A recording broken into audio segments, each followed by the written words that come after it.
Merci de suivre les programmes de la télévision Futurs Médias. Il est 20h, le journal Les Titres. Fatou Kiné Dème repose désormais au cimetière Bahiya de Touba. Les témoignages sont unanimes. La presse sénégalaise, en particulier le groupe Futurs Médias, a perdu une professionnelle connue pour son humanisme et son humilité. Et des acteurs de la santé, eux, parlent d'une journaliste exemplaire dans le traitement des dossiers liés à la santé. Cérémonie officielle du Grand Magal de Touba célébrant le départ en exil de Cheikh Ahmadou Bamba. Le ministre de l'Intérieur magnifie la bonne organisation de l'événement, les inondations, la sécurité et l'assainissement de la cité religieuse, entre autres sujets, ont été évoqués par Antoine Félix Diome lors de cette cérémonie qui s'est achevée il y a quelques heures. Le cri du cœur des producteurs de Diawel, c'est dans la région de Saint-Louis. 300 hectares de terre ont besoin d'eau. Conséquence, les producteurs ne peuvent pas irriguer leurs champs. À suivre l'espoir en fin d'édition. Bienvenue à toutes et à tous.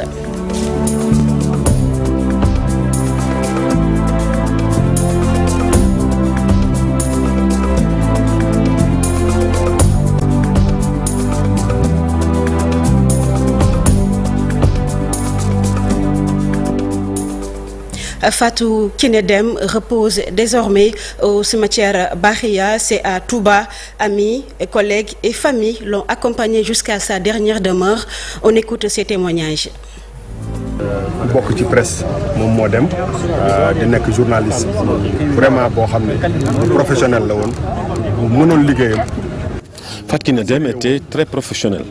Je ne lui ai jamais reproché quelque chose et pourtant nous avons travaillé ensemble 10 longues années. Elle était une fervente disciple mouride. Nous présentons à tout le monde nos condoléances. ak digganteem ak sëñ Abdou Lahad Mbacké du ma bett vraiment ñu koy jaale ñëpp di ko jaale Futurs Médias di ko jaale toute la presse di ko jaale aussi la santé. ku xamoon Fatou Kiné Dème xam ko si fonk liggéey ku xamoon Fatou Kiné Dème Fatou Kiné Dème était une travailleuse acharnée, une personne véridique. C'est hier qu'on a su qu'elle a hérité des bienfaits de la famille de Serigne Abdou Lahad Mbacké. Elle était humble, ouverte et courtoise. Elle avait de très bons rapports avec tout le monde. Yal na xippee àjjana yal na ko Yàlla teg ci loxol Cheikhul Khadim radiyallahu ta'ala anhu. Le ministère de la Santé représenté à l'enterrement de Fatou Kiné Dème par Saliou Faydaf. Le message de Dr Marie-Khemesse Ngom a été lu ce matin. On écoute Saliou Faydaf. ku ko xam ko ci association des journalistes en santé. ñun ñu am chance gis ko. Elle faisait partie de l'association des journalistes en santé. Nous avons eu la chance de l'avoir depuis ses débuts donc de carrière à la RDV. La ministre actuellement au Botswana nous a instruit de la représenter. Elle faisait correctement son travail. Que Dieu l'accueille au paradis. Futurs Médias télévision bi ñun ñëpp ministère de la santé ñi ngi ànd ak Alassane Cissé président bi ñi ngi ànd di leen jaale ci loolu yëpp waa ci turu ministre de la santé. Le décès de Fatou Kiné Dème senti par le monde de la santé. Plusieurs acteurs sanitaires estiment qu'elle était exemplaire dans le traitement des dossiers liés à la santé. Son humanisme, sa générosité, son humilité ont été évoqués. C'est dans ce reportage signé Mamadou Fall et Diafara Ba. Fasciné waxtaane lii ñu naan malaise nag bu ñu ko déggee dina dem sax nag ba ñu naan mort subite. Fatou Kiné Dème a rempli sa mission sur terre. Journaliste spécialisée en santé, elle s'est toujours donnée pour le bien-être des populations, jusqu'à son dernier souffle. Son degré d'humanisme n'a cessé de surprendre. Même sur son lit d'hôpital, Fatou Kiné Dème s'est souciée de son prochain. Marqué il y a des semaines de cela, elle m'a appelé au téléphone pour me mettre en rapport avec un malade qui avait besoin de rééducation fonctionnelle. Moi, je pensais que c'était un parent, peut-être, mais au moment où elle m'appelait, elle était sur son lit d'hôpital. Ça veut dire qu'au moment où elle était malade, elle était en train de penser à une autre personne qui avait la même affection et ne se souciait même pas de sa maladie. Elle-même m'a appelé au téléphone. Ça prouve la dimension humaine même de la personne. Généreuse elle était, mais également humble et courtoise. La défunte avait un comportement exemplaire et elle était très utile pour les acteurs de la santé. Pendant cette terrible nouvelle, je pense que tous les acteurs de la santé ont peut-être d'une manière unanime salué l'engagement de cette grande dame. Je pense que parfois, je disais qu'elle était toujours à charge contre le ministère à travers ses invités, mais on a vu réellement toute l'importance qu'elle accordait véritablement à la bonne tenue du secteur de la santé, notamment la bonne gestion des structures hospitalières pour le seul bénéfice des malades. Un décès qui m'a beaucoup touché, parce que je connaissais la personne, avec qui j'ai eu à faire beaucoup d'interviews dans mon bureau, pendant le Covid-19, avant même après la période du Covid-19. Et je connaissais, j'ai vu, j'ai senti une personne humble, modeste, très polie, extrêmement professionnelle, qui, lorsqu'elle faisait cette interview, tu sentais qu'elle avait préparé l'émission avec rigueur. À un moment donné, tu te poses la question, est-ce qu'elle n'est pas spécialiste de la santé? Parce que les questions qu'elle posait, les relances qu'elle faisait qu'en réalité, au sortir de l'émission, les gens apprenaient beaucoup. Elle n'a cessé d'apporter sa pierre à l'édifice sanitaire. Elle faisait partie des plus remarqués du réseau des journalistes en santé. De l'association des journalistes en santé, population et développement. Elle faisait partie des membres qui faisaient beaucoup de production au niveau de la santé. Et elle était vraiment courtoise et intègre. Son professionnalisme n'est plus à démontrer. Aujourd'hui, c'est une perte pour toute la communauté. C'est une perte pour tout le Sénégal. C'est une perte pour tous les journalistes. Faty Kiné Dème est parti à jamais avec la bénédiction de ses pairs, de ses collaborateurs.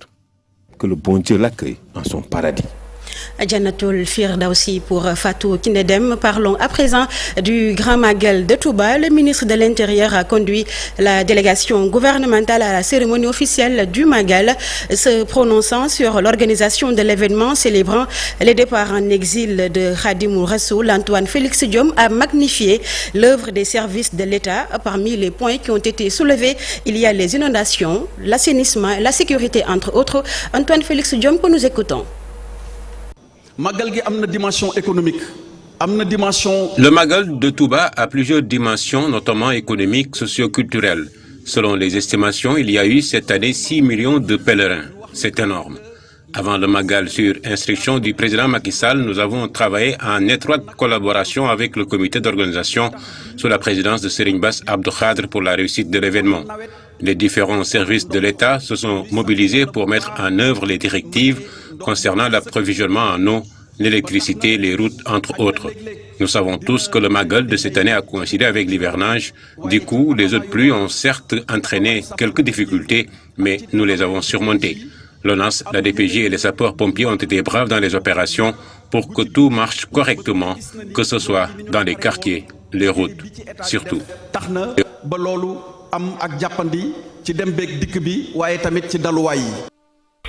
Nous parlons toujours du Grand Magal de Touba avec le bilan des accidents, un bilan encore provisoire. Il y a eu 171 accidents pour 542 victimes. Le nombre de personnes assistées s'élève à 526. Le nombre de décès s'élève à 17. Un bilan exclusif des sapeurs-pompiers, la Brigade nationale des sapeurs-pompiers que nous aurons dans nos prochaines éditions. Et ce communiqué de presse qui porte sur le comptage des véhicules qui sont entrés dans la ville sainte de Touba durant le Magal, à la demande du comité d'organisation du Magal, Moubarak Lo, ingénieur, statisticien, économiste, a dirigé une enquête sur le comptage des véhicules entrant dans la ville sainte de Touba durant le Magal du vendredi 1er au lundi 4 septembre. Des enquêteurs expérimentés ont été postés aux différentes entrées de Touba, entrée de Ngabou, entrée Mbaké, entrée Darou Mousti, entrée Dara et sortie péage par équipe qui se sont relayées donc 24 heures sur 24. Le nombre de véhicules venus à Touba dans la période du Magal est estimé à 201 871 véhicules, y compris les rotations. Le nombre de participants pour l'édition 2023 est estimé à 5 875 536 personnes, dont 4 605 946 voyageurs et 1 269 590 personnes qui vivent à Touba et dans les autres villes et villages du département de Mbacké, selon un communiqué signé de la commission culture et communication du Grand Magal de Touba. Et le cri du cœur des producteurs de riz de Diawel, c'est dans la région de Saint-Louis. Les 300 hectares de terre emblavés depuis un mois ont besoin d'eau, mais le TIFA empêche les producteurs d'irriguer leurs champs. Ils sollicitent la visite du ministre de l'Agriculture Aly Ngouille Ndiaye. Ousseynou Diop, Habib Seck signe le reportage. Diawel, dans cette partie nord du pays, depuis un mois, les producteurs de riz rencontrent d'énormes difficultés pour irriguer le champ. Le TIFA empêche l'eau de circuler et du coup, l'irrigation des 300 hectares de terre devient un véritable problème. Trouvé que depuis un mois, on n'a pas d'eau. D'habitude, c'est la SAED qui faisait l'intervention au niveau de la lac de Diawel. On a contacté la SAED, il a dit qu'il n'a pas les moyens emblavés ici. Mais ça risque d'être perdu en l'air par manque d'eau. Ces producteurs demandent au ministre de tutelle de visiter cette partie nord du pays qui rencontre beaucoup de difficultés pendant la saison en cours. Aly Ngouille Ndiaye doit venir dans le nord du pays, surtout à Diawel, pour regarder nos champs. Actuellement, dans les champs, il y a beaucoup de problèmes et seul l'État peut régler cela. C'est pourquoi nous lui demandons de venir ici, dans la vallée du fleuve Sénégal. Nous allons choisir l'agriculture. Donc, nous voulons vraiment l'État nous aide sur ce domaine. Actuellement, le TIFA gagne du terrain et les 300 hectares de terre déjà emblavés dans le Diawel sont menacés. Les producteurs appellent les autorités gouvernementales, surtout le ministre de l'Agriculture, à venir apporter des solutions dans les plus brefs délais. Ousseynou Diop, pour lutter contre le vol de bétail qui est très récurrent dans la contrée de Balantacounda, ONEP Sénégal a organisé des sessions de renforcement de capacités destinées donc aux acteurs de l'élevage dans la médiation et des éléments des forces de défense et de sécurité. C'est dans la technique de police de proximité. Le reportage à Sédhiou est signé Abdoulaye Diallo.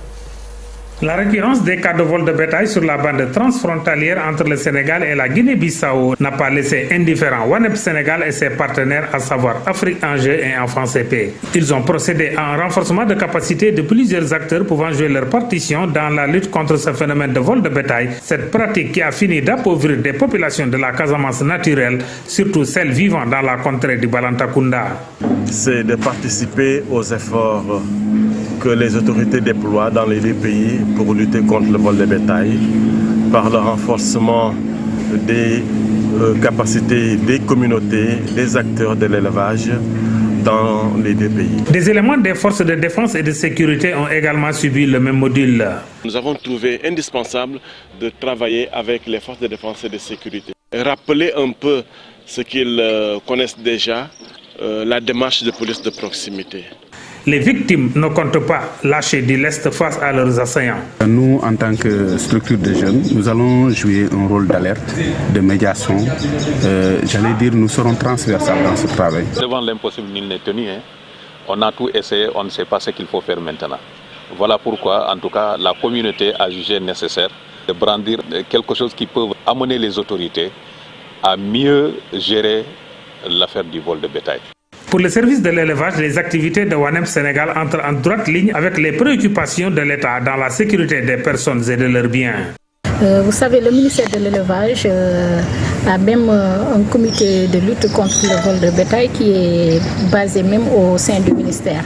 Maintenant, de par ses démembrements à travers les services techniques, nous nous œuvrons beaucoup dans la lutte contre le vol de bétail, surtout nous qui sommes dans les zones frontalières. L'ampleur de cette pratique nécessite l'implication de tous les acteurs de développement pour endiguer le vol de bétail. Abdoulaye Diallo, des candidats à l'immigration irrégulière ont été interceptés par la marine nationale sénégalaise. Il s'agit de 2 pirogues qui transportaient à leur bord 176 migrants.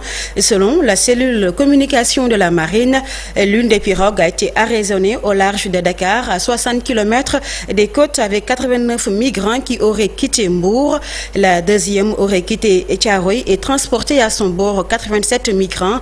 Elle a été interceptée au large de Saint-Louis à environ 200 km et ces candidats ont été donc remis à la police pour des besoins de l'enquête. Le Fonds national de la microfinance vole au secours des femmes de la région de Kédougou. En collaboration avec le conseil départemental de la dite région, il a alloué un montant de 62 millions de francs CFA à ces femmes. Objectif, développer leurs activités génératrices de revenus.